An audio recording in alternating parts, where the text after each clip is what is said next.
This is the 15th Annual General Meeting of Football Federation of Australia.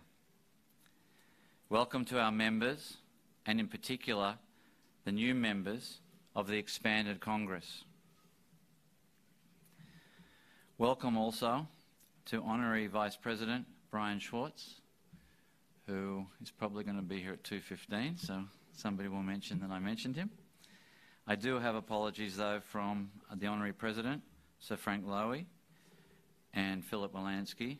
Sir Frank Lowy, the Honorary President, and Philip Wolanski, Honorary Member, and they are both overseas at the moment. Brian, welcome. No problem. Fellow board members, Kelly Bayer-Osman, Joseph Healy, these are all in the front, Crispin Murray. Danny Morlis is an apology, as he's also overseas on business. A special welcome to Simon, a former board member and chair of the Finance, Risk and Audit Committee, Simon Hepworth. Welcome, Simon. 7 of the 9 nominee directors who are standing for election today. Maury Bales is an apology, as he had a prior interstate commitment. As of midday today, Mark Rendell has withdrawn his candidacy. Welcome to the representative from FIFA, Sanjavan Balasingham. Welcome. We know you well, and you're always very welcome at FFA, so thank you. Welcome to being here. Also, we have invited representatives from the 2 special interest groups, AAFC and Football Coaches Australia, who are today applying to become qualifying members. Also in attendance, CEO David Gallop on my right, Company Secretary Joe Setright right next to me, and members of the senior management team further to the back of the room. Our auditors, Ernst & Young, are represented by audit partner Doug Bain. Welcome, Doug. Our external legal advisor, Tony O'Reilly, is also present. Welcome, Tony. I'm not quite sure where you are in the room. Welcome to you. A quorum is any combination of members that represent 60% of the vote that may be cast. It certainly looks to me like we have a quorum here today. The minutes of the 14th AGM on 30th of November 2017 are with the Company Secretary and available for inspection.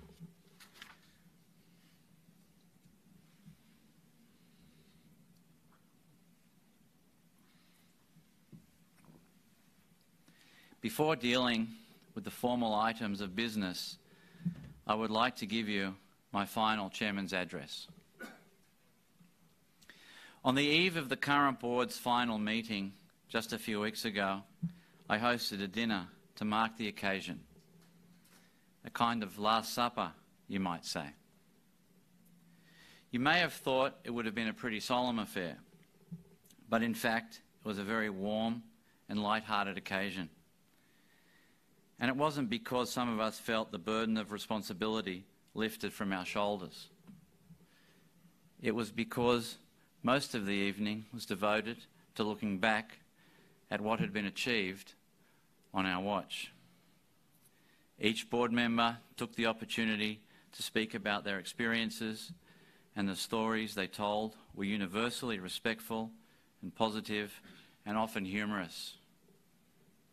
This was because, beyond the headlines generated about the Congress process, much progress had been made, both on and off the pitch. We reflected on FFA's record revenues, a record broadcast deal, record corporate sponsorship, all achieved in a fiercely competitive sporting marketplace where football probably ranks as the number 4 sport in the country for both revenue and broadcast numbers. We spoke about the flourishing grassroots, with participation growing as more young boys and most importantly, young girls, continue to get involved in football.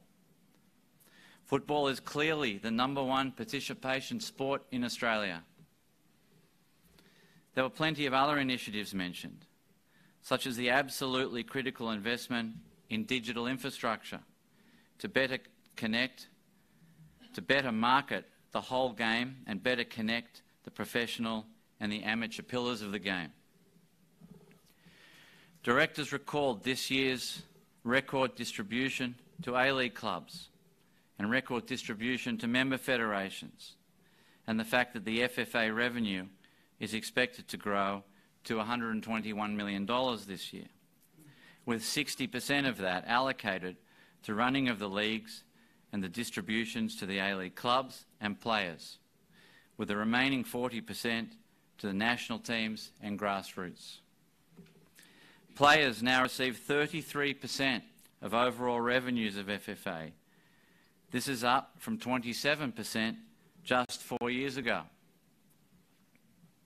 And the balance sheet, which reflects members' equity of $6.9 million, which is small.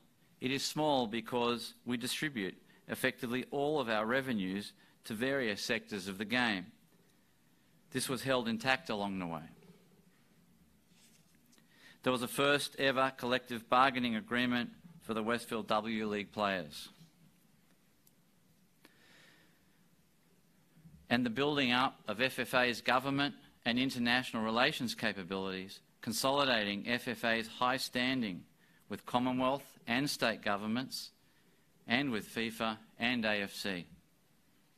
On the pitch, the FFA Cup continues to grow and hails as a unique success story in the Australian sporting landscape, involving more than 700 teams and creating captivating David and Goliath contests.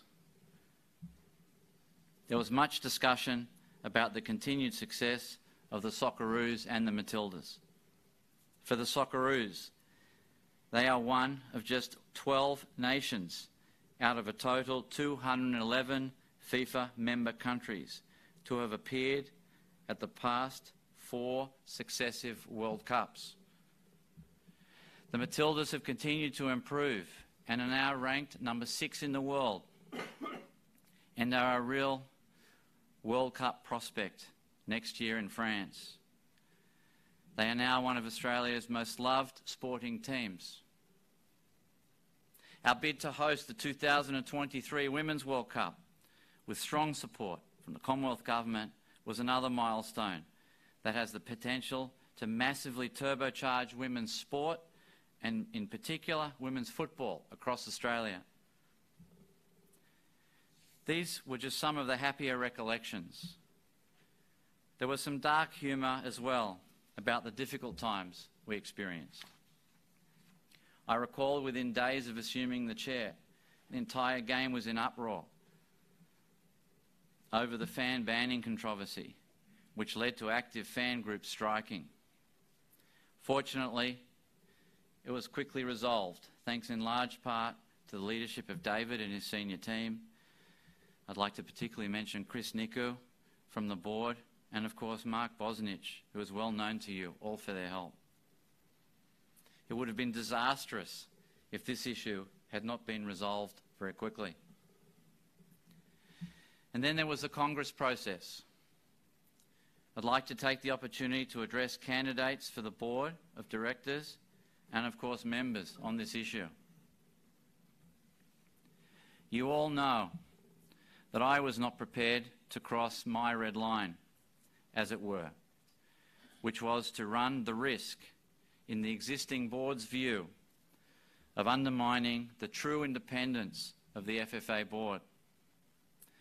The football community will expect the new board to continue to govern the game to the letter and, of course, the spirit of the concept of independence. Regardless of who nominates or votes for individual directors today, and regardless of previous affiliations or factions, new directors must continue to act independently and in the best interests of the overall game. The new board will immediately confront very very difficult choices in the allocation of finite resources to infinite stakeholder objectives. They will have to determine significant strategic and financial issues for the game, not the least being a new operating model for the A-League, the introduction of new clubs to the A-League, including consideration of their financial sustainability and where they are to be located. The vexed issue of the creation and viability of a national second division looms, along with the question of promotion and relegation. Regulations of the game that favour national teams or A-League clubs, or vice versa. And an environment of scarce resources trying to reduce costs for the individual players in the community and the elite player pathway systems. All of this has to be got right, and to achieve that requires wise debate and independent decision making. Any future board will need to justify and explain its choices to the entire football community, not just the professional game or one or two states or one or two individual interest groups. To be clear, the current board has been a strong advocate of the need for a new operating model for the game and for expansion of the game. While the A-League has record distributions and club memberships, it clearly has stagnated in broadcasting viewership and crowds, and much work is required to get it back on the growth path. That will justify further investment from broadcast world in the years to come. In making the transition to a new operating model, the new board and members must respect that the A-League is owned by the FFA on behalf of the football community of Australia. Many people have forgotten that the A-League got its start with the help of the taxpayer via the Australian government and was subsidised in the early years by the success of our golden generation of Socceroos. A-League clubs didn't exist 15 years ago, but today the owners who have invested in these clubs have seen the value of their asset, the licence issued to them by FFA, grow considerably. If and when they sell the licence to a new owner, there is potential to create significant profit, as was the case this year with the sale of Adelaide United. Now, as the board considers the transfer of the A-League to a new entity with new governance arrangements, it is important that the legacy and the ownership of the league by the football community is respected. This means maximising the potential of the A-League without cannibalising our national team's participation in tournaments or damaging our grassroots. As I said, there will be hard choices about the allocation of finite resources. I hear the argument that is fashionable at the moment that there must be more football people and fewer suits represented on the board. It is a nonsense argument which is hopelessly superficial and naive.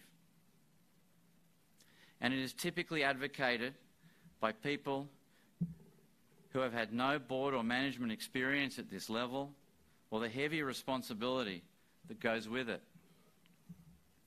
Football is about passion. We all get that. Those of us in this room who have played it, lived it and breathed it know it. But passion is not enough, ladies and gentlemen. Football is a serious business, and it therefore demands skills and expertise beyond just the game. The current board has precisely the right mix of skills. Firstly, directors have been engaged in football at various levels, both professional and amateur. Danny Moulis played at the highest level. He also happens to be an experienced legal practitioner.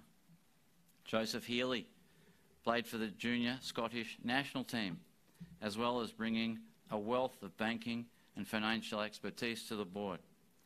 Chris Niku was another with deep legal experience, as well as impeccable football credentials as a football person, through his involvement with FFE and Melbourne Victory.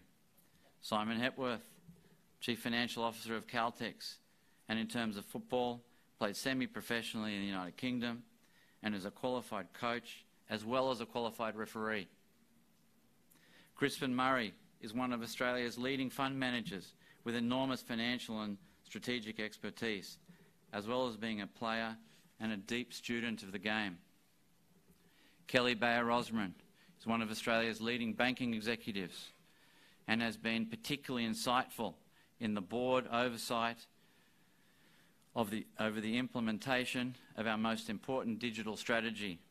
Both Kelly and Crispin were especially valuable during the negotiations over our record broadcast deal. Moya Dodd and Cheryl Bart, who retired last year, both have extensive corporate, legal and football credentials. There was never any doubt that any of these individuals were motivated or influenced by anything other than a deep and abiding love of the game and their country. A fundamental aspect of governance is often overlooked by commentators in sport.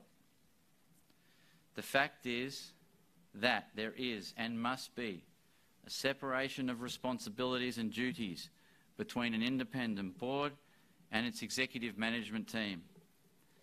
The board is there to oversee strategy, policy, governance, finance, reputation and culture. Management's role is to develop and execute this strategy and operate within the parameters determined by the board.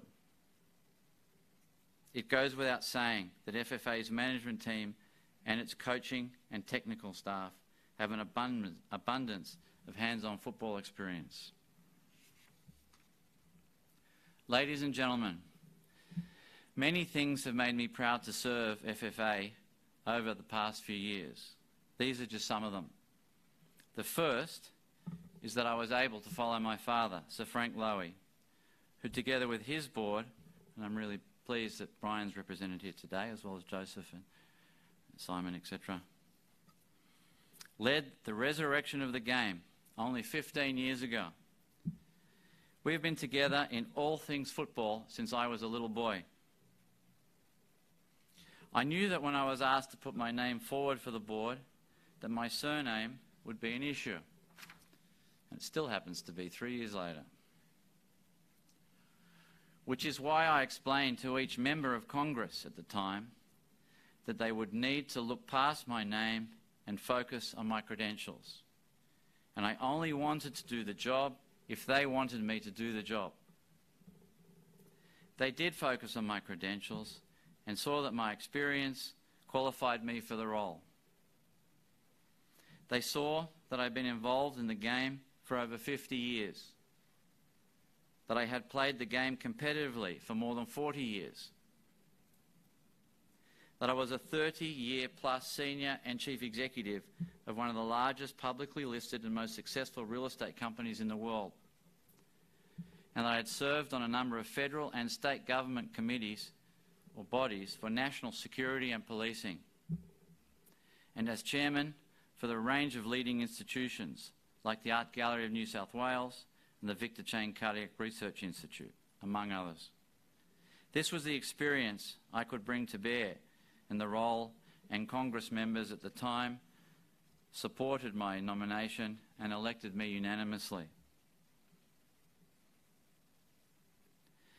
The board and I didn't achieve everything that we might have hoped for over the past 3 years.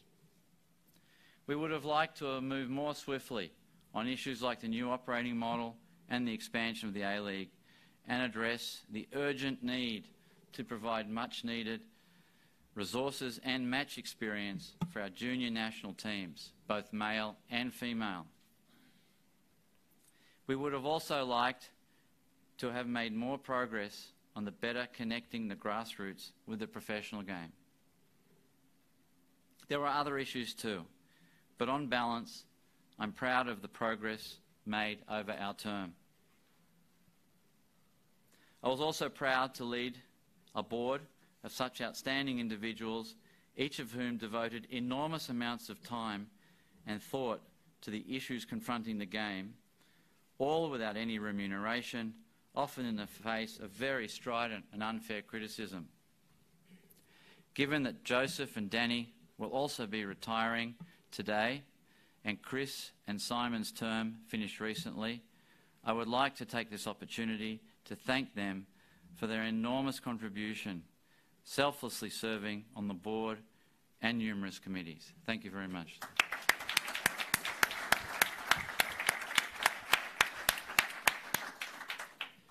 I have often said that the FFA board I served on would hold its own against any corporate or sporting board in the country, and I will always stand by that statement. The same can also be said of the executive team, led by one of Australia's most outstanding sporting administrators, David Gallop. He, along with Joe Setright, Mark Falvo, Tim Holden, Emma Highwood, Greg O'Rourke, Luke Casserly and Luke Bold, and of course our senior coaches, Alan Stajic and Graham Arnold, and the rest of the team have been incredibly hard-working and loyal servants of the game, and FFA is fortunate to have them. The territory they must cover is vast, domestically and internationally. No one is perfect, but they do an amazing job with limited resources. Ladies and gentlemen, I have always been proud of our national teams, but the past few years have given me new insight into this. The role of the Socceroos and Matildas, players ambassadors for our country, is incredibly important, and they have never let us down. No sport is immune from lapses in behaviour by players or staff. Constant discipline is required by all involved to ensure our teams, including our junior national teams, uphold the values of Australia and Australian football and promote them on the world stage.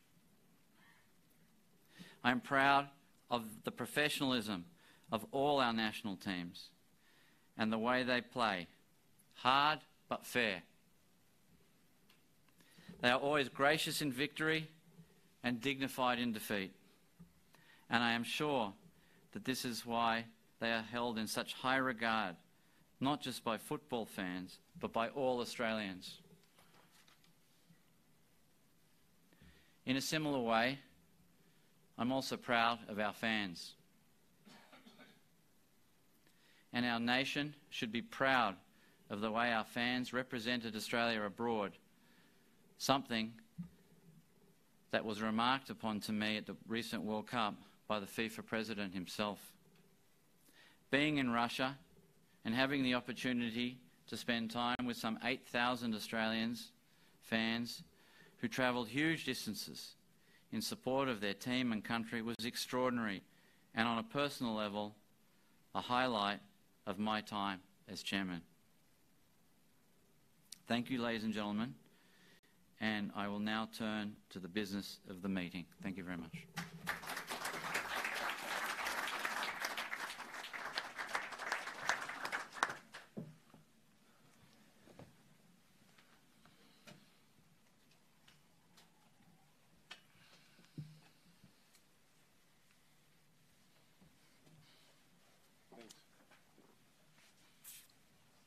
Ladies and gentlemen, there are 6 items, of which 3 are annual statutory requirements, being the consideration of the financial report for the year ended June 30, 2018, an annual review of the company's activities, provision of information on the FFA's annual budget.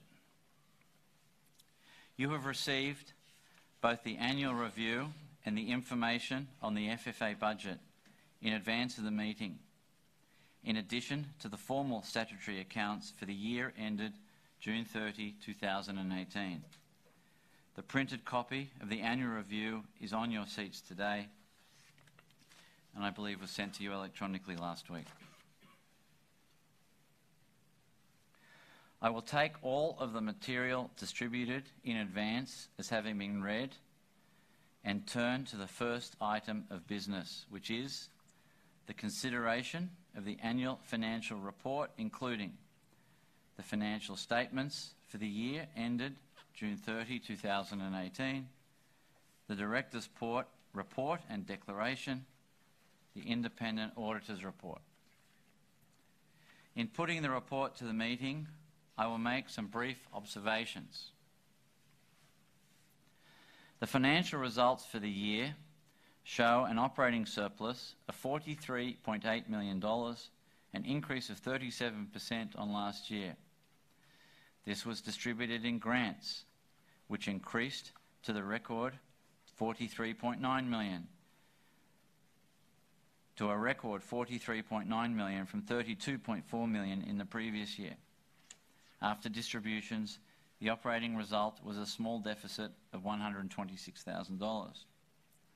I spoke earlier about the allocation of finite resources to infinite stakeholder objectives. The financial statements reflect the huge scope of activity we're engaged in all across the three key areas of the game: the national leagues, the community football, and national teams. The record distribution of $43.9 million back into the game is in keeping with our core objective as a non-for-profit entity to maximise revenue in order to reinvest in the game. At the same time, the level of reserves has been maintained. Members' equity at June 30 stood at $6.9 million. As I mentioned, our auditors, Ernst & Young, are represented here through Mr. Doug Bain, who is available to answer relevant questions on the audit. If there are any questions on the financial reports or questions of the auditors on the audit, now is the appropriate time. I now invite members for questions on this topic.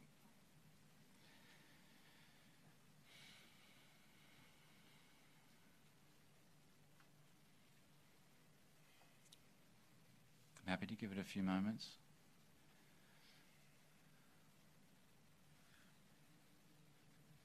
I know you're all eager to get to the vote, but I don't want to pass over this so quickly. So if we're okay to move on, I can sense we're okay to move on.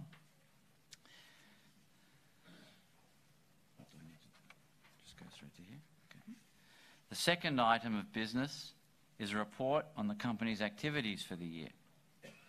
I will take the annual review as having been read. In particular, I refer to my Chairman's report and David's CEO report for a summary of the activities of the year.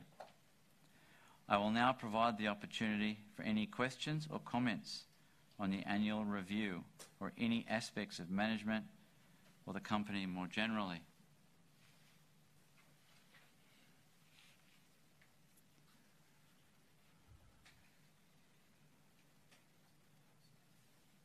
I'll give it a second unless there are not any questions. I'll take it there are no questions. The third item of business is on the information on the FFA annual budget. Again, I will take the material distributed in advance of the meeting as read and provide time for the questions and comments. In summary, the budget provides for a net surplus of $1 million. This is after stakeholder distributions of $41.8 million. I will now provide the opportunity for any questions or comments on the annual budget.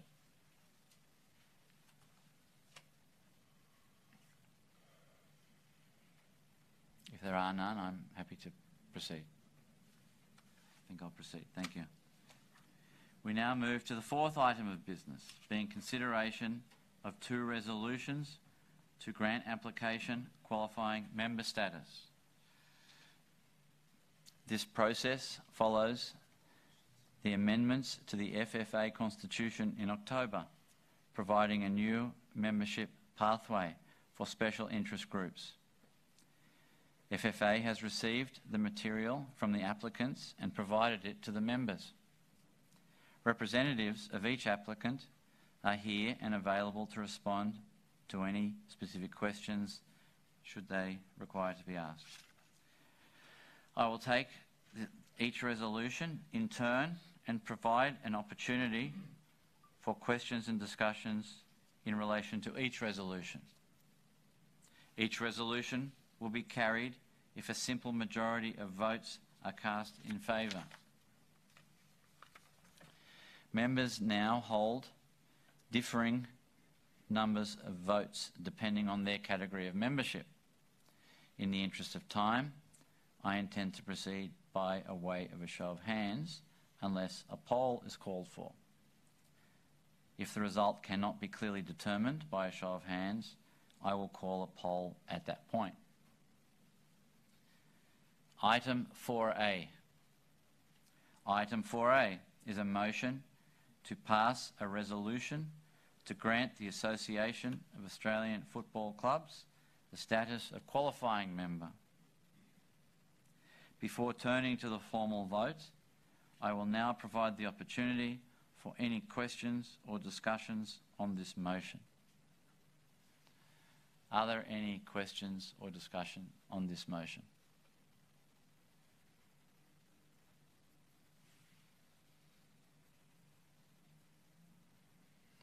If there are no questions, we will now proceed to the vote. I now put to the notice of meeting.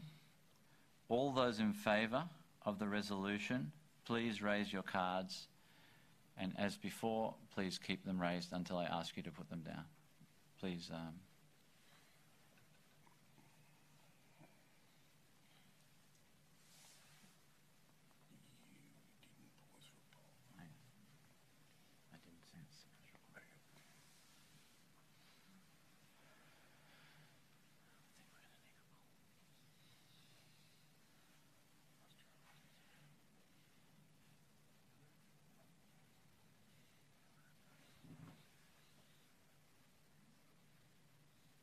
Keep them held up high, please.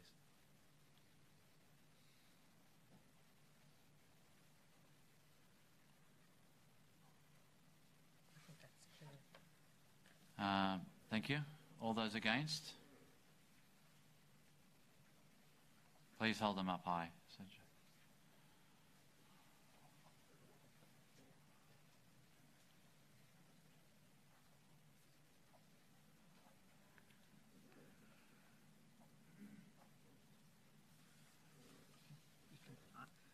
Roughly speaking, 16 to 25, so you declare that carried. It's only an ordinary resolution. Well, we have more than 60% for sure. Yeah. Okay. As this is only an ordinary resolution required, I've been advised by the Company Secretary that we have at least 60 votes for and only 24 against, so I declare the motion carried.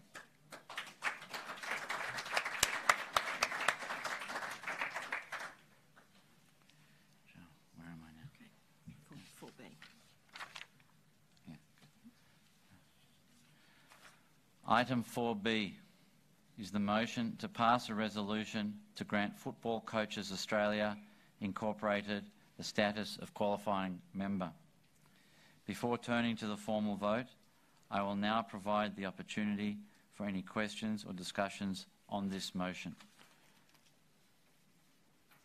Are there any questions or discussions on this motion?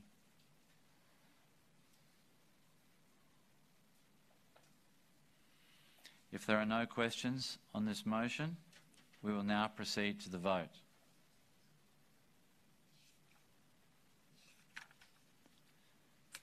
I will proceed to a vote on the basis of a show of hands. All those in favour of this resolution, please raise your voting cards and keep them up until Joe gives me the nod. So thank you. Maybe a little higher so Joe could see them, please. Yeah.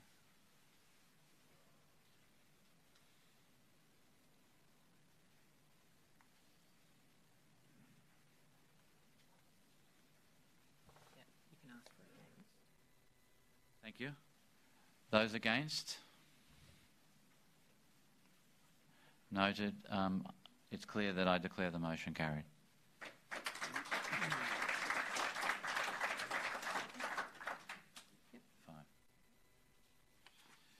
This now brings us to item 5, which is a special resolution to amend Article 6.3 of the Constitution as set out in the notice of meeting. This resolution requires at least 75%, I'll be clear here, 75% of the votes cast by members entitled to vote on this resolution.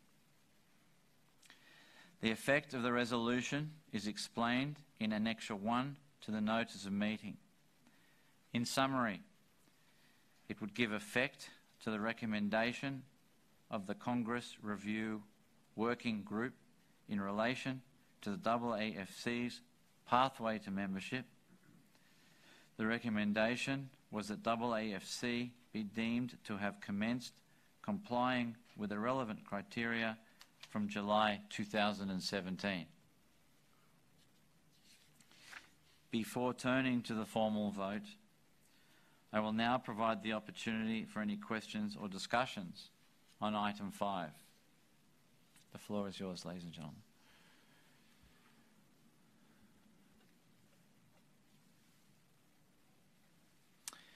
If there are no questions, we will now proceed to the vote.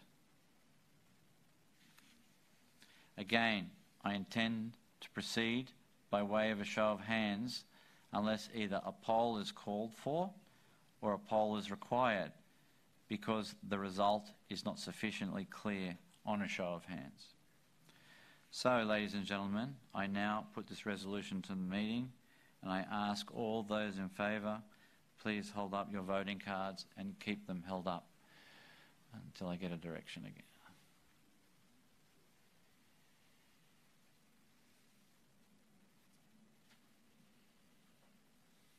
Please hold it up a little higher because it's hard to see from here.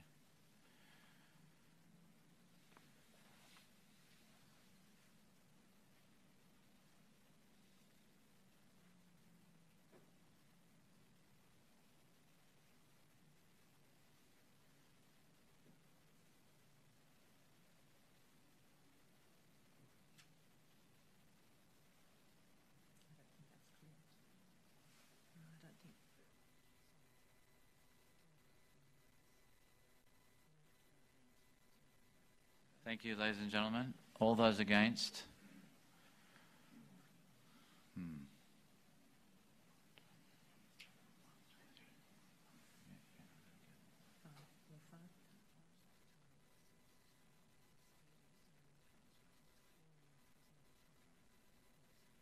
Please keep them.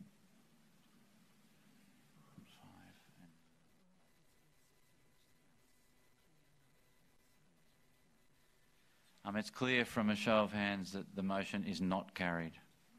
Mr. Chairman? Yes. You divulge how close it is because...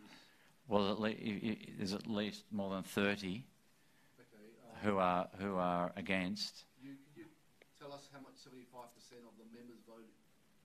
It's of votes cast now. So I think what you may be referring to is that on a show of hands, if somebody here is representing more than one member by being a representative and a proxy, on a show of hands you only get to vote once, so your vote only counts once. Therefore, if you wish to exercise the vote on behalf of also the proxy, then you would need to call a poll and we can provide for that.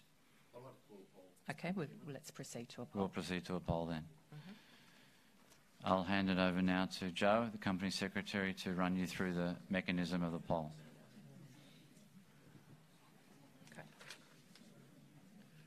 Thanks, Stephen. So, look, the first matter we'll deal with is the appointment of scrutineers.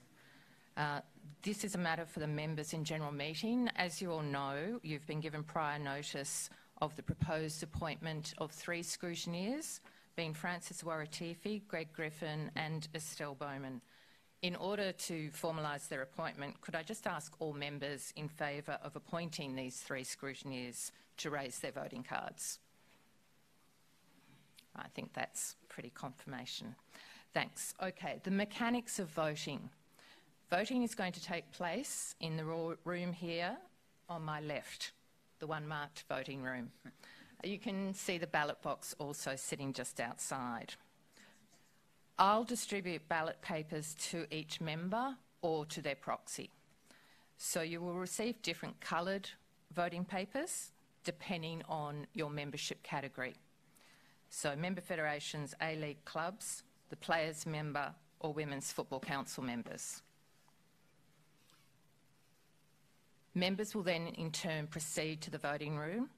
Upon exiting, if you can deposit your paper in the box. After all members have voted, Doug Bain will receive the ballot box and he'll retire to the room to count the votes with the 3 scrutineers. Doug will then provide the result and then I'll advise the meeting. So are there any questions about the voting process? Okay, otherwise we will commence.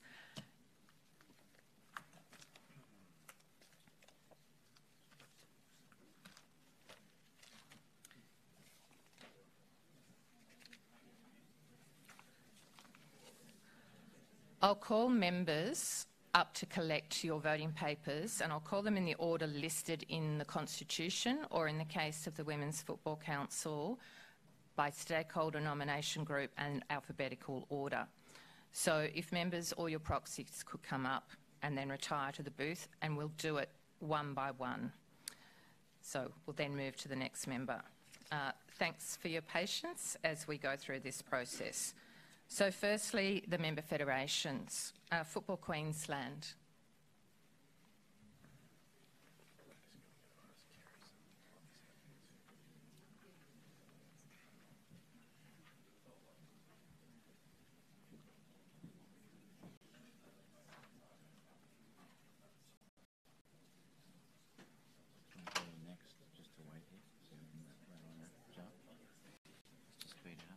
Football Federation, Northern Territory.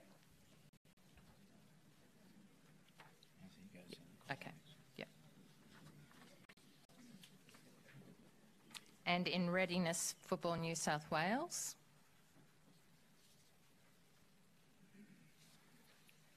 Followed by Football Northern New South Wales.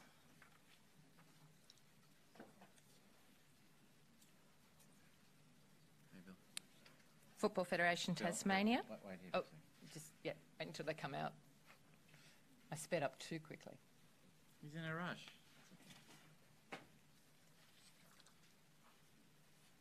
Just maybe pause for a minute.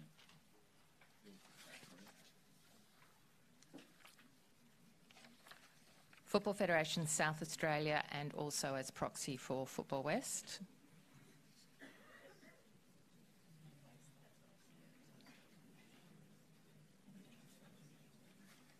And Capital Football.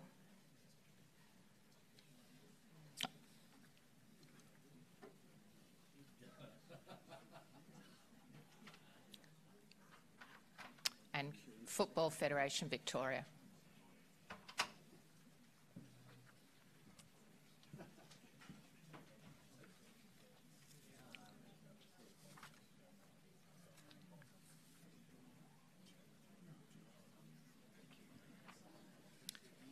Moving to the A-League. Oh, I can give you that one as well at the same time. Good point. Women's Council. Otherwise, I'd come back around to you. Yeah, no, that makes sense. Yeah. Moving to the A-League clubs, Adelaide United through Anthony and Melbourne Victory at the same time.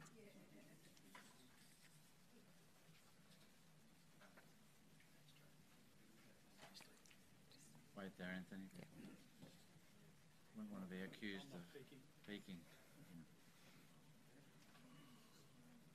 He had to do 2, as you do.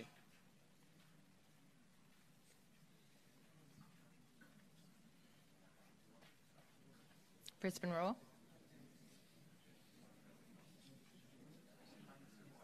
Hey, Chris.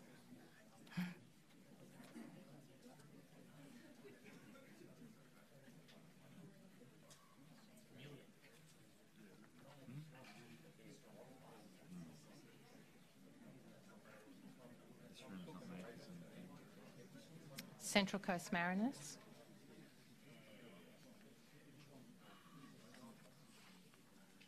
Hi, Catherine. Just waiting.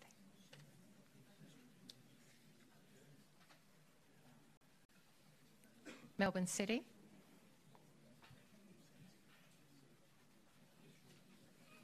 Hey, Simon. Just hold there.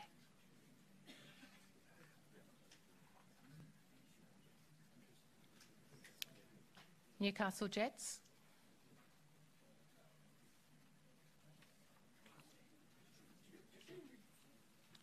Just hold there. Perth Glory.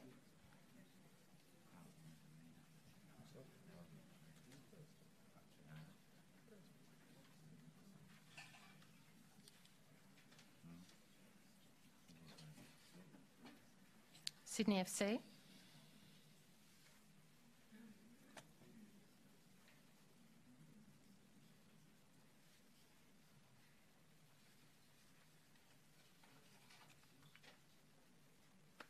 And Western Sydney Wanderers.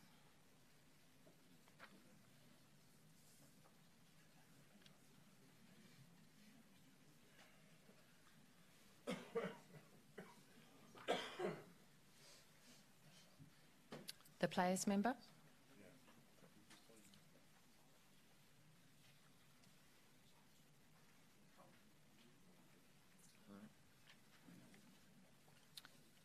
Moving to the Women's Football Council members, Fran Sankey.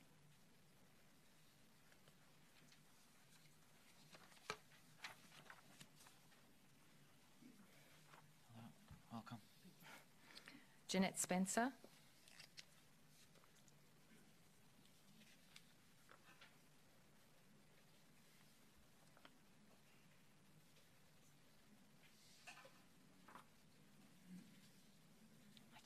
Welcome. Hello. Erica Birchtold.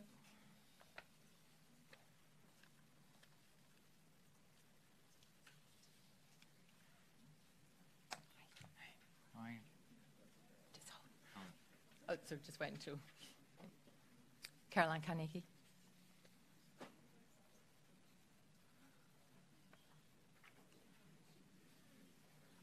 Hi, Caroline. Sue Crow through proxy, Rebecca May.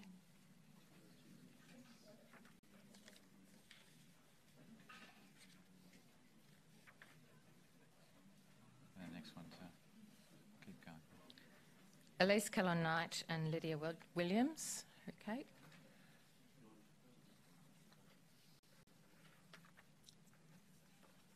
Two. Alex Wilkinson through John Didalitza.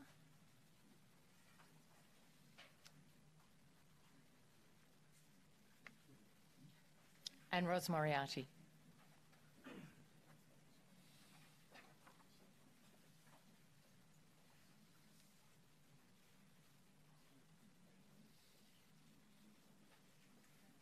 Lucky last. All right.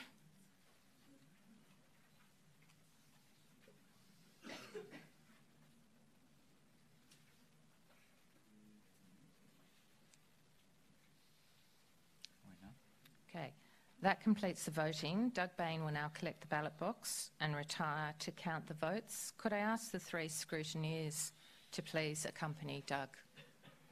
There'll be a short break while the vote is counted.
Thank you.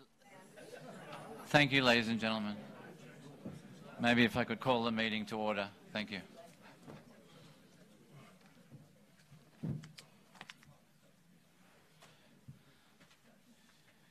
The votes are for this resolution 54 in favour, 46 against. I declare the motion not carried.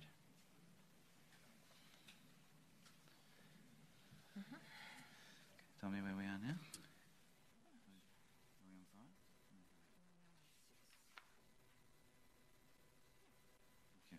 Thank you, ladies and gentlemen. We're now up to item 6, which is the moment you've all been waiting for. The election of directors for the FFA Board. I will now pass to the FFA Company Secretary, Joe, sitting next to me, to outline the procedure to take members through this procedure. Thank you very much, Joe. Thanks, Stephen. So the procedure for conduct of the election is contained in Article 15.11 of the Constitution. A description was also included as Annexure 2 to the Notice of Meeting. So I'll take that material as being read, and I don't propose to go through the entire procedure at this stage, as it's quite complicated. It is possible, depending on the voting, that the election will be concluded with one round of voting. Alternatively, multiple rounds may be required. The procedure adjusts for each round, depending, for example, on the number of vacancies and the number of nominee directors remaining. Accordingly, I will outline the procedure and give the voting instructions for each round of voting as required prior to the round in question. And I'll provide opportunity for questions on the technicalities of voting immediately before the voting commences. The mechanics will be the same as what you've just gone through. Come up and get the ballot paper, proceed to the ballot room, deposit it in the ballot box, and then the next member comes up in turn. After each round, Doug will provide the results and I'll advise the meeting, including the details of the number of votes received by each nominee director. And the process will be repeated if and as many times as required. There are two other matters that are of relevance to each round of voting, so I'll just say them at the outset and not repeat them each time. Firstly, Article 15.13D requires a nominee director who wishes to stand for election as chairman of the board by his or her fellow elected directors to declare this in writing before the election. We've received declarations from two nominee directors in accordance with this article. They are Joseph Carozzi and Chris Niku. Second, Article 15.11D of the Constitution provides that members must ensure that at the time of electing elected directors, the gender composition of the existing directors is taken into account to ensure that the gender composition of the directors following the election of elected directors satisfies the 40-40-20 principle. The 40-40-20 principle is defined as a gender target of 40% men, 40% women, and 20% either. I'll now outline the round one procedure and the voting instructions. As you're aware, Mark Rendell has withdrawn his candidacy prior to the meeting. Accordingly, there are 9 nominee directors for 4 vacancies. There are members present at the meeting, either in person or by proxy, representing 100 votes that may be cast. This results in a maximum of 400 votes that can be cast in this first round in relation to the 4 vacancies. It also means that the prescribed majority is 60 votes. It is necessary for a nominee director to receive the prescribed majority in order to be elected in this round. It's possible to receive the prescribed majority and not be elected, however, as there are provisions to deal with the situation where more than 4 nominee directors receive the prescribed majority. The ballot paper lists each of the 9 nominee directors in alphabetical order. So members are instructed to place a mark in the box next to the name of each nominee director they wish to vote for, up to a maximum of 4. A ballot paper that marks more than 4 will be invalid. None of those votes will be counted.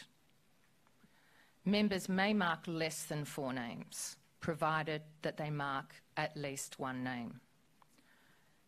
Members are not required to rank 1 through to 4, simply mark up to 4 names with a cross or a tick.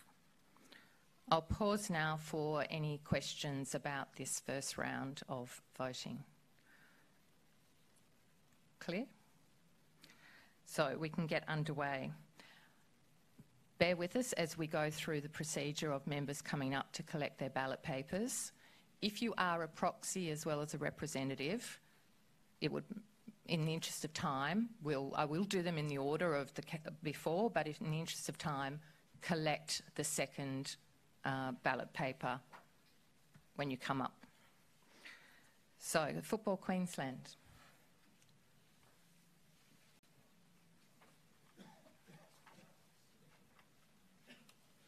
And perhaps if what we do is I'll call the name and you come and stand over there, and then as you see the member exiting, come and collect. So we're all we've got a bit of a production line going just to speed things up. Football Northern Territory.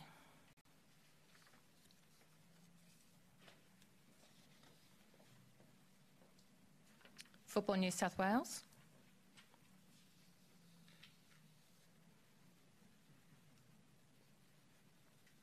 And just wait, yeah.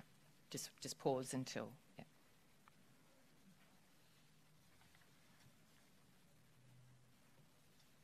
Northern New South Wales.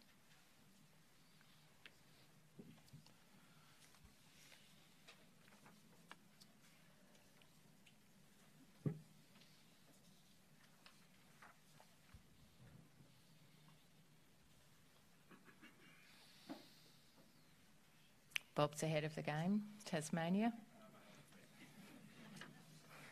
He's at the blocks, ready to...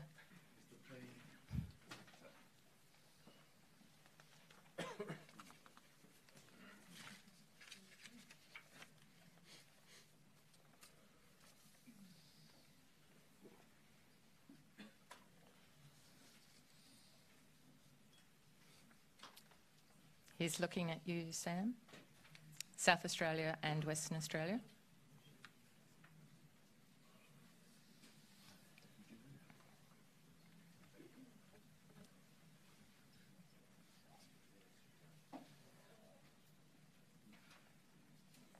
Football Federation Victoria.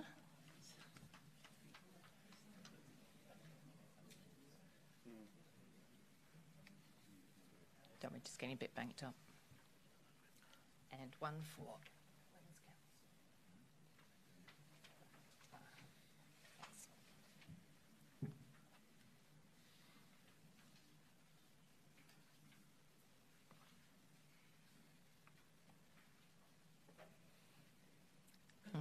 Capital Football.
Adelaide United and Melbourne Victory.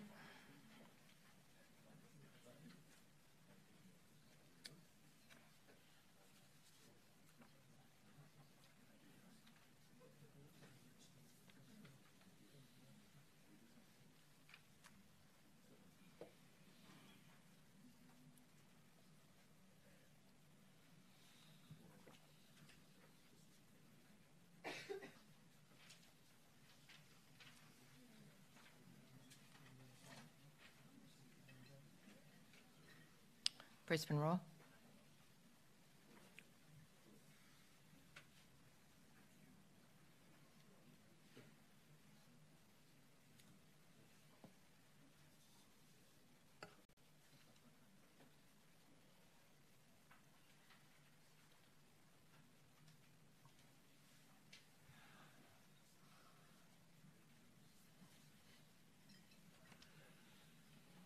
Central Coast Mariners.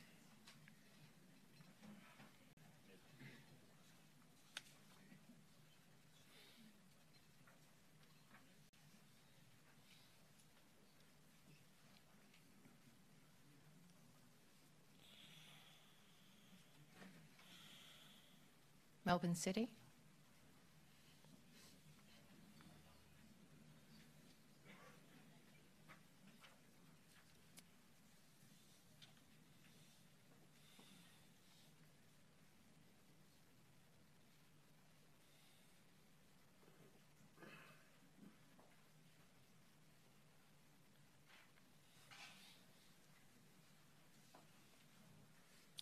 Perth Glory.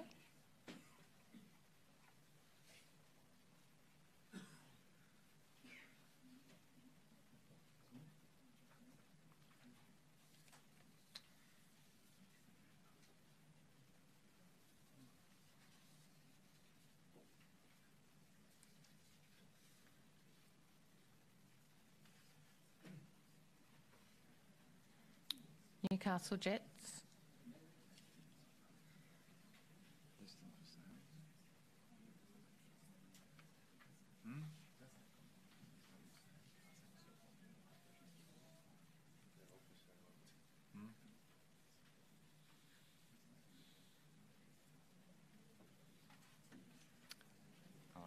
Sydney FC.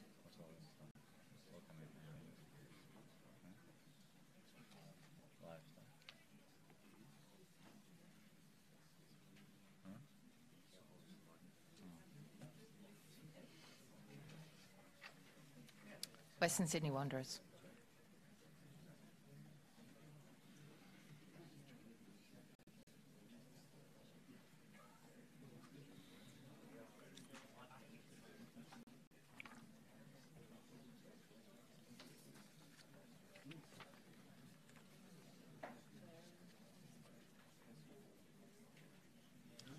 If they do this again, is there a new group of the same papers? Without names? There'll be a break and we print it out if we have to do it. The players member and also proxy for Elise Knight and Lydia Williams.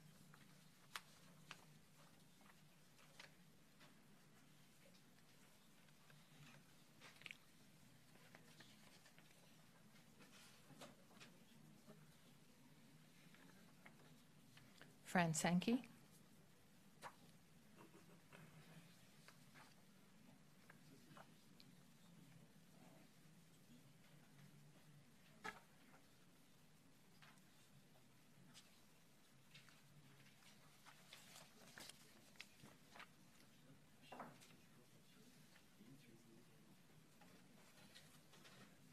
Jeanette Spencer.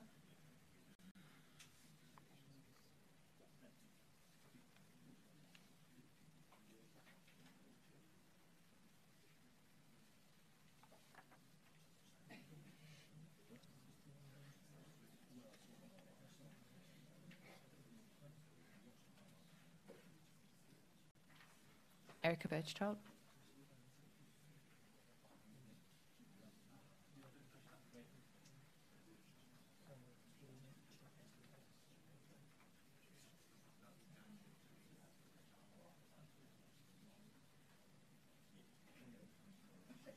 Caroline Carnegie.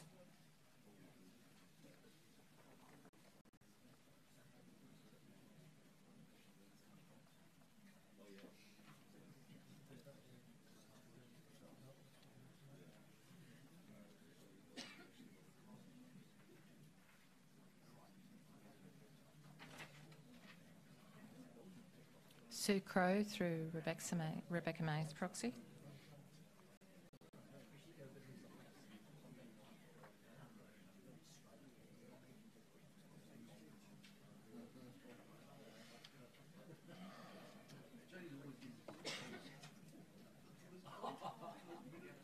Alex Wilkinson through John D. Delitzer.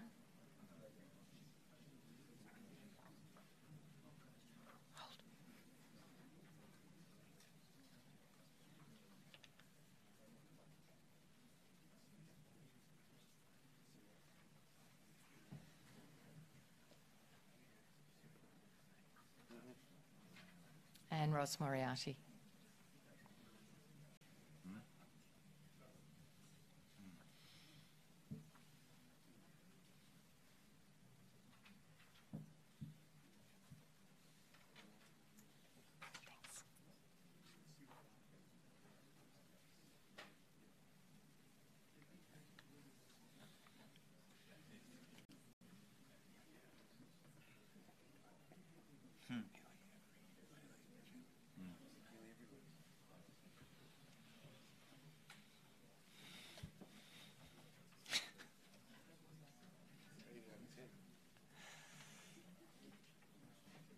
Thanks, Ros. So that completes this round of voting. Again, if I can ask Doug to collect the ballot box and retire to count the votes with the 3 scrutineers.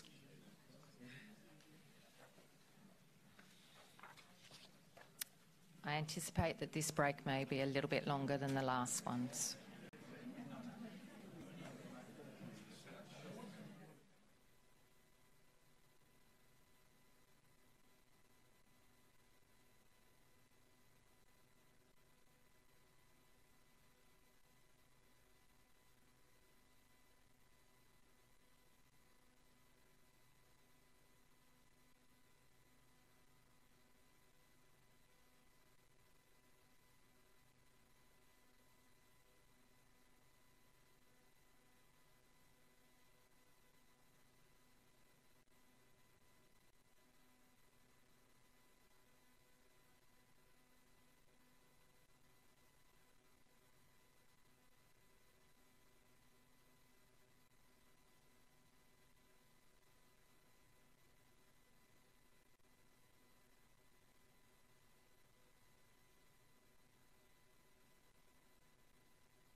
Thank you, everybody.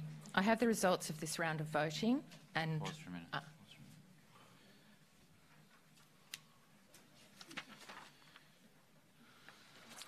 I have the results of this round and will read it in full shortly.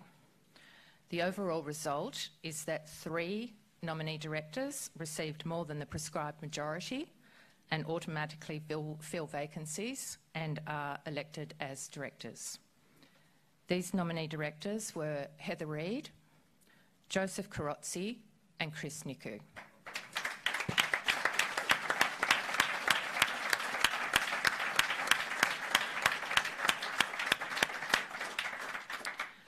The results in full were Heather Reid, 90.78 votes.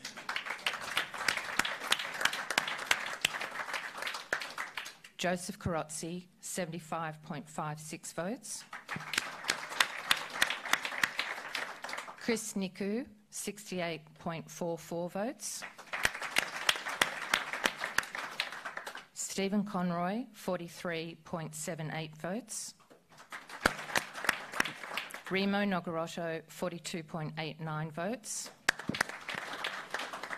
Maury Bales, 25.44 votes. Linda Norkey, 19.56 votes. Daniel Moulis, 12.22 votes. And Mark Shield, no votes. The same voting procedure will now be repeated with the remaining 6 nominee directors for the 1 remaining vacancy. Just having a look, those are the full results now being shown on the screen. So the 6 remaining nominee directors, which will also in a moment come up on the screen,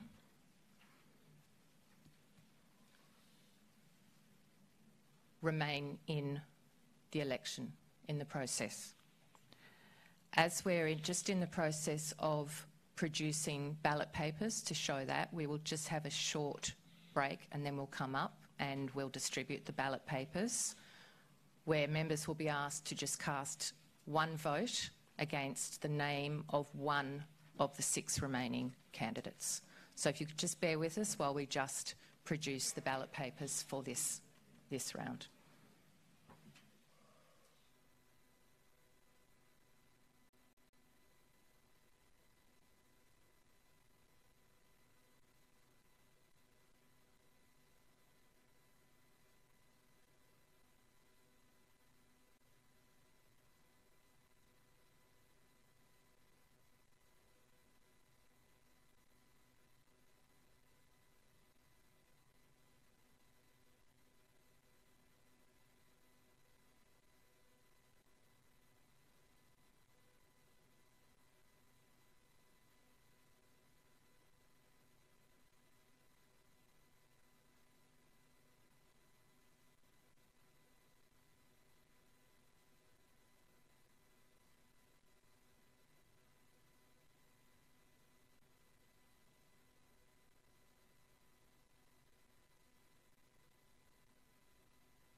If everybody is in the room and ready to proceed to this next round.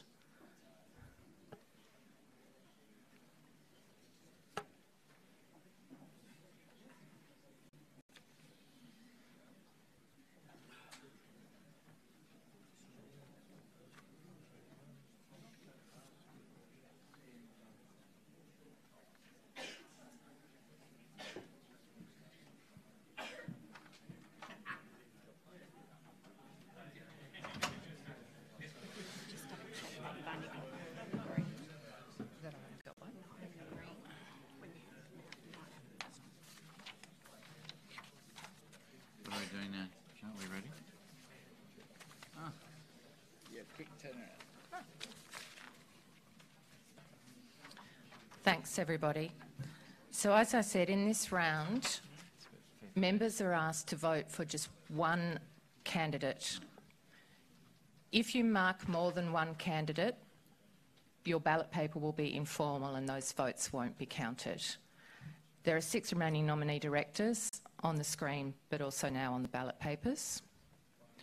The prescribed majority remains at 60 votes. So in this round, to be elected, a candidate must receive at least 60 votes. Unless there's any, are there any questions about this round of voting? Otherwise, we'll proceed. Right. I think you all almost know your own order by now, but let's go through. Football Queensland. This should be faster because you're only marking one. Keep it coming. Northern Territory. New South Wales.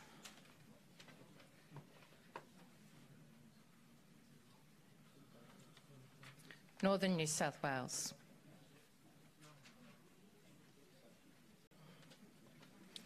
Tasmania.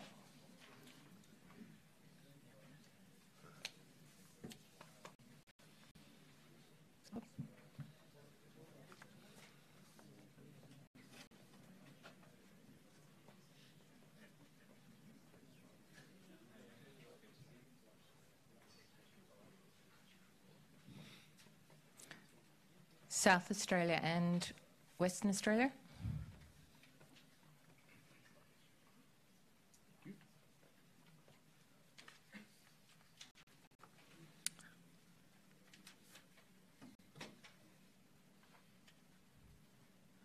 Victoria.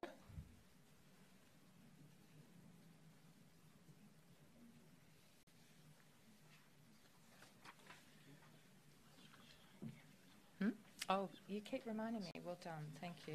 It's because it's a different coloured one. And Mahas. Thank you. And Capital. And Capital. This is like the Sound of Music, the Von Trapp family. And Capital Football.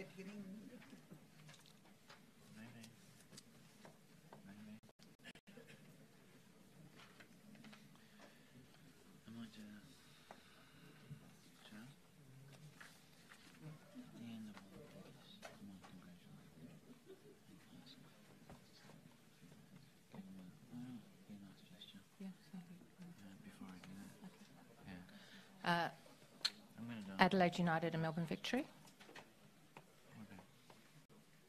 I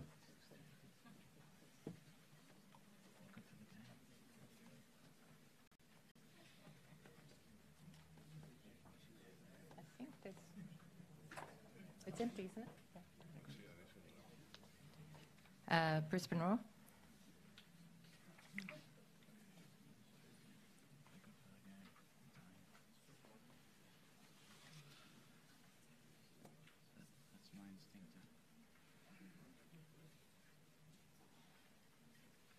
Melbourne City.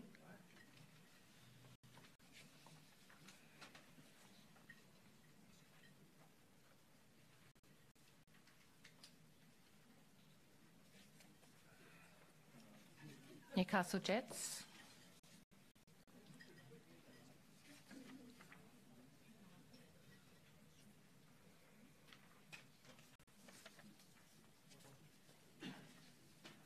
Perth Glory.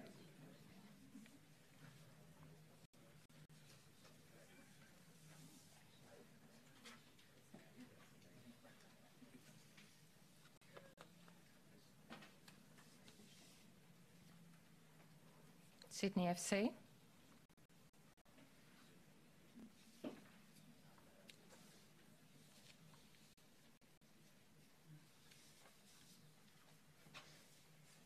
And Western Sydney Wanderers.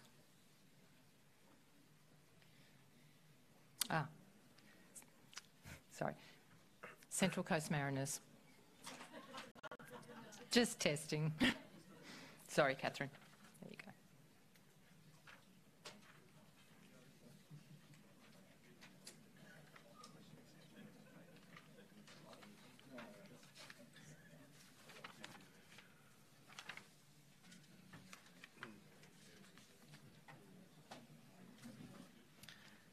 The players member and proxy for Lydia and KK.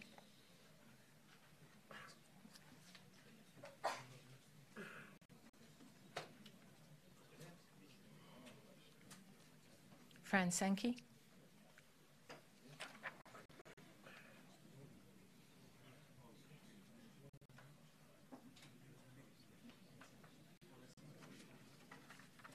Jeanette Spencer.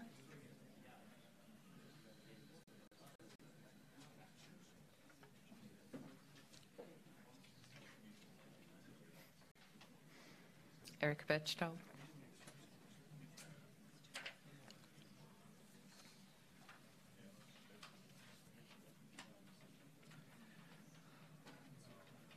Carolyn Carnegie.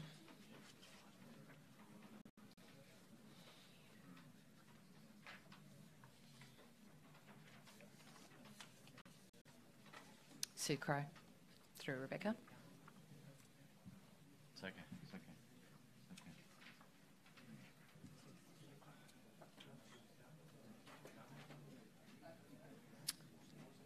Alex Wilkinson. Through John.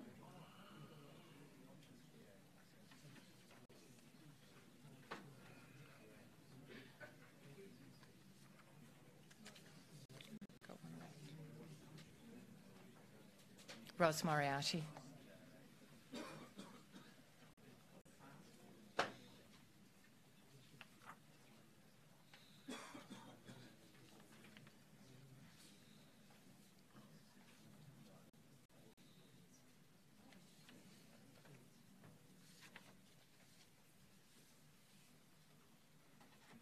Again, thanks, Ros. And Doug and the scrutineers, if you could proceed to count this round. Thanks.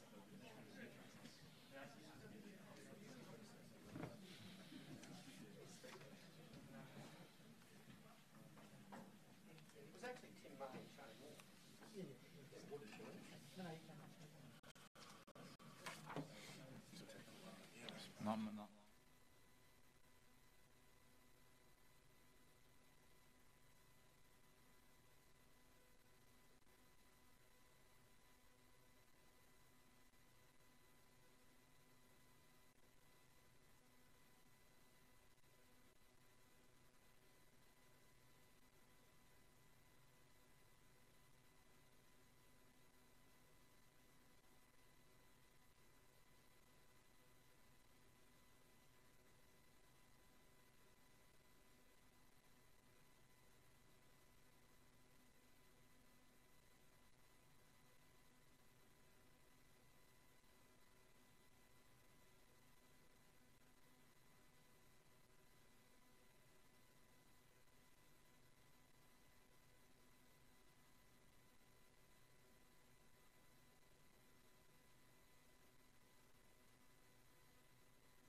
Thank you. We'll call the meeting to order. Thank you, everybody. I hand it back to Company Secretary. So, ladies and gentlemen, we don't have a result at the end of this round of voting. Well, we have results of the vote, but we don't have a result. Two of the candidates received votes, but they did not receive, neither of them received the prescribed majority. Therefore, nobody is automatically elected to the vacancy. Four of the candidates received no votes. In those circumstances, the Constitution provides for the candidate who received the lowest number of votes to be eliminated, to narrow the field, to then move to the next round of voting. However, as four of the six received 0 votes, there is no way of ascertaining the lowest number of votes other than by toss of a coin. In the absence of a 4-sided coin, we have got a hat with the 4 names in it, and of course subject to any of those candidates perhaps indicating whether they wish to remain in the ballot. So I'll read the results now. Remo Nogarotto, 53.11 votes. Stephen Conroy, 46.89 votes. And the other 4 candidates, Maury Bales, Danny Mullis, Linda Norkey and Mark Shield, received 0 votes. So as I said, the procedure now would be for the 4 candidates who received 0 votes to go into the hat. We'll pull out one of those names. That person would be eliminated from the voting, and we would go to the next round of voting with the 5 remaining candidates. So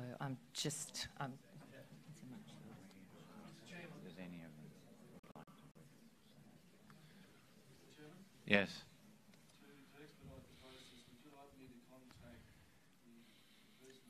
As the proposer? Like to withdraw. If that's possible, Yes, Sam, please. I think that would be a very practical and appreciated.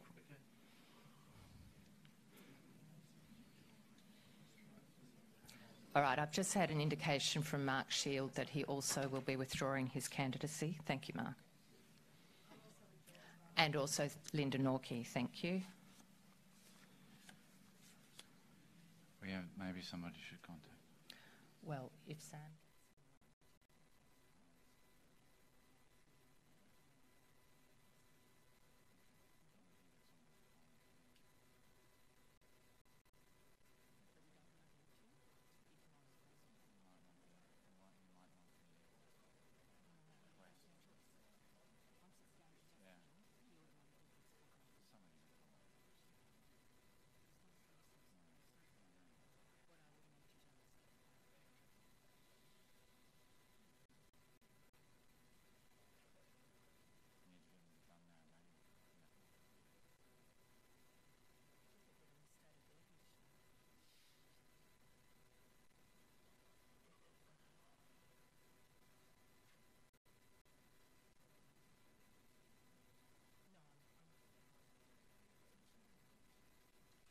So I've just had confirmation that Maury Bales has also withdrawn his candidacy.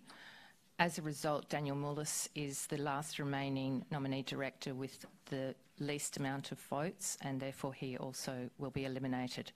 So we will now proceed to a round of voting with the 2 remaining candidates, Remo Nogarotto and Stephen Conroy. And as a result of that, I will just need 5 minutes to have ballot papers drawn up and printed. So if you could bear with us again, and we shouldn't be long.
Could we have the mics, please? Thank you. Can we call the meeting to order? Thank you.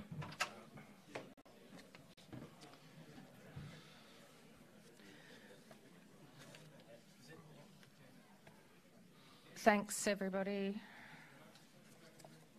Just 1 second. We'll hold on for a second.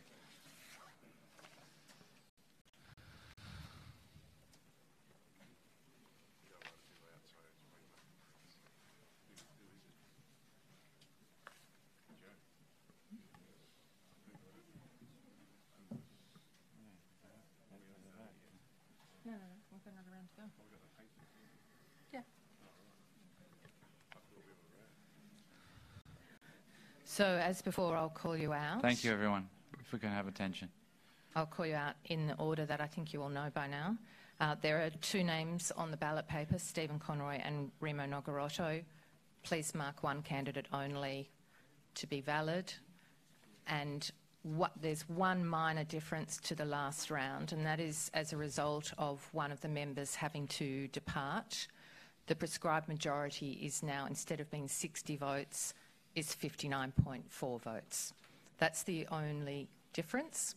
And so, again, are there any questions before we proceed to this round of voting? Okay, let's get... Sam.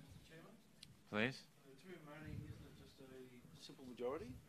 No, that's only if there was an equal number of candidates for equal vacancies. Because there's only one vacancy at this stage, it's still a prescribed majority is required. Yep. Any further questions? Otherwise, Football Queensland, ready and waiting. Thanks. Oh, that should be...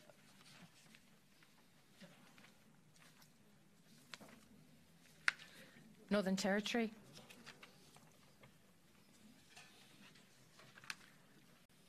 New South Wales.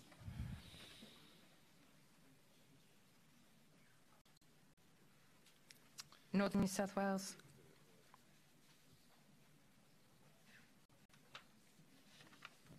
Yeah. Tasmania.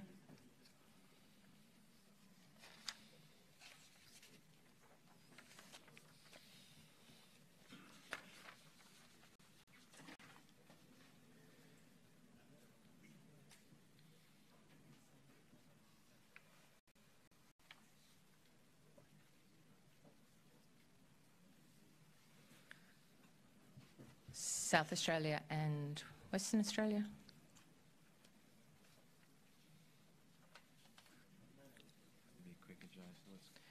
Victoria.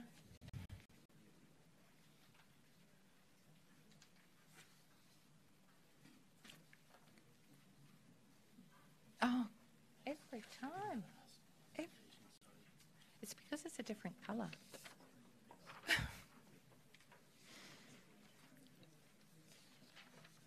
Capital. Capital football.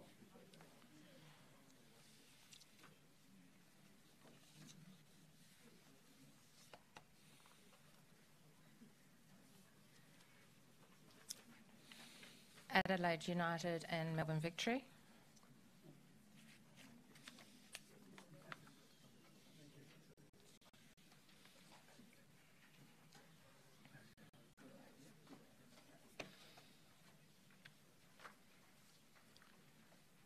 Brisbane Roar.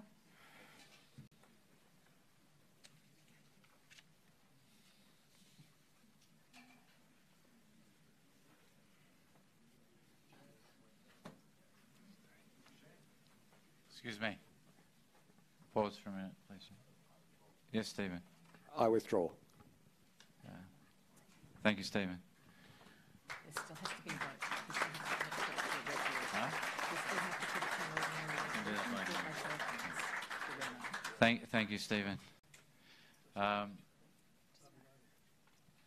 think you can pause on that.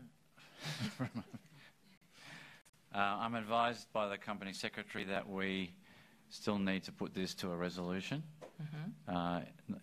for Remo, and it would be a simple majority? Ordinary majority. An ordinary majority that needs to occur. So I hope we all have our voting cards still, because it will be a quicker process if we do that. Otherwise, we'll need a poll again, and I'm sure everybody wants to avoid that. Maybe all in favour for Rima to be elected to the board. Just pause for a minute, please. Maybe a bit higher. It's a little hard for Joe.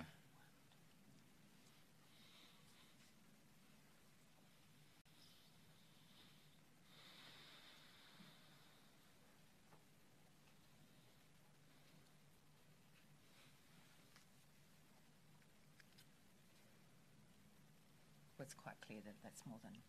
I can't tell you the exact number. Well, any against? I declare the motion carried.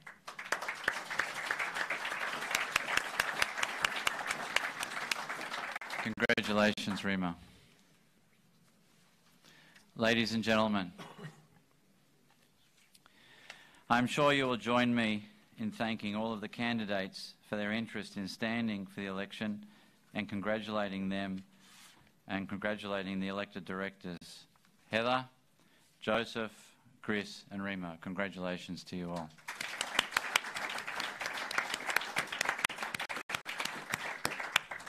I mean, given this has been an extensive process for all concerned, I think it would be appropriate, and I would like to give the opportunity, if any of the newly elected directors would like to say a few words to the members. It's not compulsory, but I would like to give you an opportunity to say a few words if you would like to. Okay, Heather.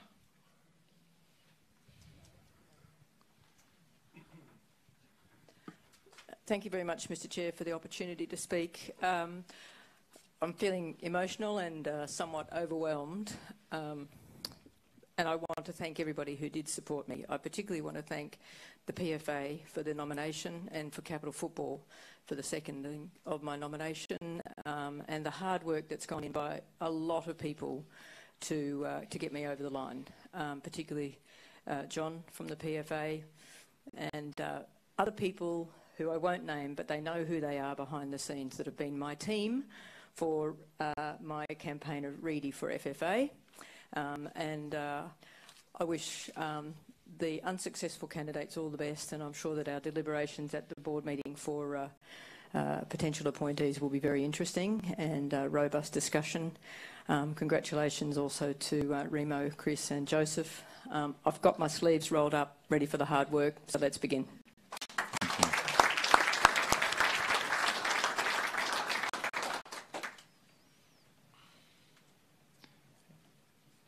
Anybody else like to say a few words? Not compulsory, but I want to give you the opportunity. Joseph, please. Thank you, Mr. Chairman. Thank you to the Congress here as well today. Normally, when such attention is directed to governance bodies, it's normally not good news. So I'm hoping that from today, unity is what the name of the game is, and the focus shifts to our athletes, to the fantastic people who play the game, and to the opportunity that they have and the reliance on our judgment that they all have. So everyone that's come together as a Congress, the existing board that are volunteers and work tirelessly, thank you to all. I'm humbled, absolutely humbled to be in this position, but the hard work is about to start. So thank you all for your support.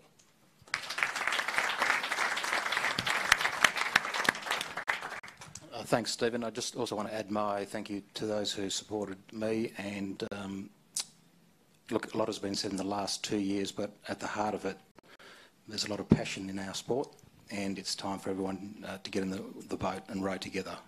Difference of opinion is fine. Unity of purpose is more important, and I feel that with the board that we've got going forward, there's a lot of hard work and there'll be a lot of debate, but we will bring the sport forward. So I want to thank everyone and wish them the best. To the press, hopefully the dialogue shifts from administration to sporting things. That would be good. And I'd also like to thank the board members that I've served with previously.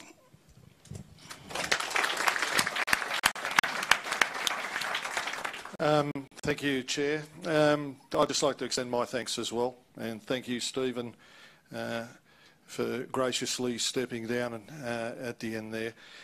We beat ourselves up too much in this game, and I've seen this game take many iterations over the years, and we tend to beat ourselves up a little bit. I find what happened today sound and in the interests of the game. I agree with the other three directors that we need to unite now behind a common purpose and a common vision. But let's not be intimidated or ashamed of democracy, because democracy, after all, is a good thing. So thank you very much, and I look forward to making a contribution to the game moving forward.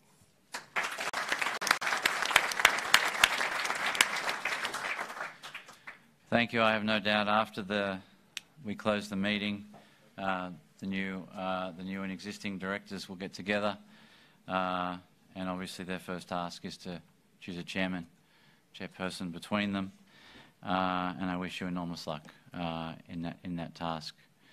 I was thinking of writing a letter actually to the incoming chairman of FFA, and a couple of weeks ago I read about the handwritten note that actually former Prime Minister Kevin Rudd sent to President Barack Obama upon his election as President of the United States in 2008.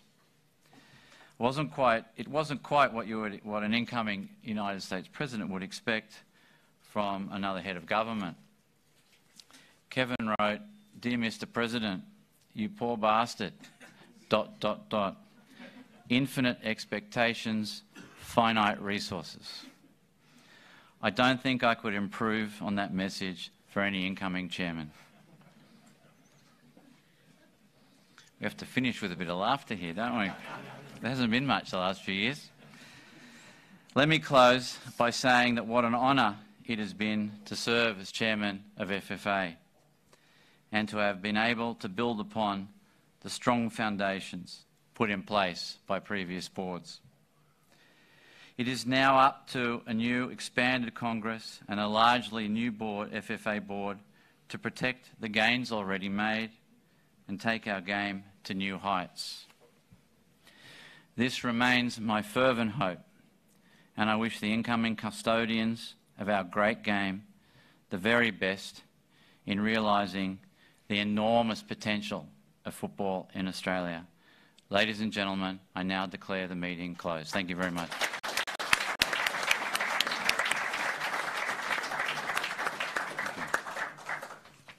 Steve, sorry, just before you go, if I may, on behalf of the member federations and the clubs and stakeholders, I'd like to extend our deepest gratitude, not only to you, but of course to your father and the initial board that has had a profound impact on the sport in this country.